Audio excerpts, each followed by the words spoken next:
most likely going to be the biggest show of our careers thus far, so we're really excited.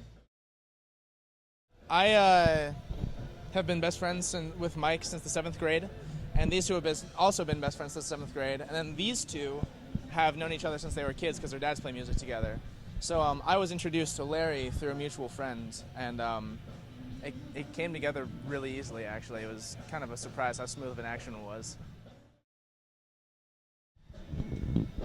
Yeah, I think one interesting thing about the band is everybody is into something different, so it's a pretty diverse mix, and I think collectively we found that we really love the Fleet Foxes and Ryan Adams, and our tour song for this tour is Fire and Rain by James Taylor, so it's all across the board of those.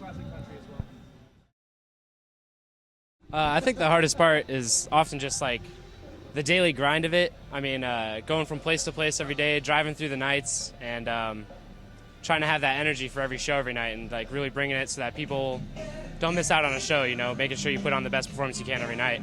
It can get a little tiring, but it's absolutely worth it. Well, we've been writing an album called Western Expansion that we released last September, since last September, and you kind of hold on to that as long as you can, because the first album is a very important part of a career, and it kind of like sets a base for who you are as an artist to your fan base. So we hope to be into the studio by next year, and who knows? The sky's the limit.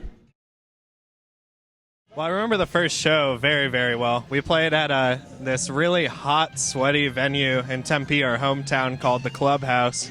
And we got in together about 2 weeks beforehand. Yeah, I got a call from Larry asking if I wanted to play bass with this pop singer. And we showed up and we practiced in his spare room, and it was 110 degrees outside and about equally hot inside the house, and the rest is history. We've been together ever since. I'd like to point out that Chuck had a mohawk about this tall at that first show. It was beautiful and red, like his soul. Thank you, Jared. Oh, man. We dream about working with all sorts of people, dead and alive. So obviously only one of those can actually happen. But Zach Brown's been a band we've always wanted to play with, so we're stoked for that tonight. I don't know, guys. What about... Yeah? I would love to play a show with the Yvette Brothers or Old Crow Medicine shows, are two of my iconic bands I'd love to play with. It'd be really scary to play with them. Fleet Foxes, Ryan Adams, Head in the Heart, a lot of bands from a lot of different genres. So hopefully we'll get a go at them all, but we'll see. That's kind of a tricky one, just because, in songwriting, you kind of just write off of what inspires you. So it could really be anything at the moment. Obviously a lot about, matters of the heart, and then a lot about growing up, because, I started writing a lot of music at the time when, the body goes... At the time when you go through a lot of changes, I wrote through college and high school before that.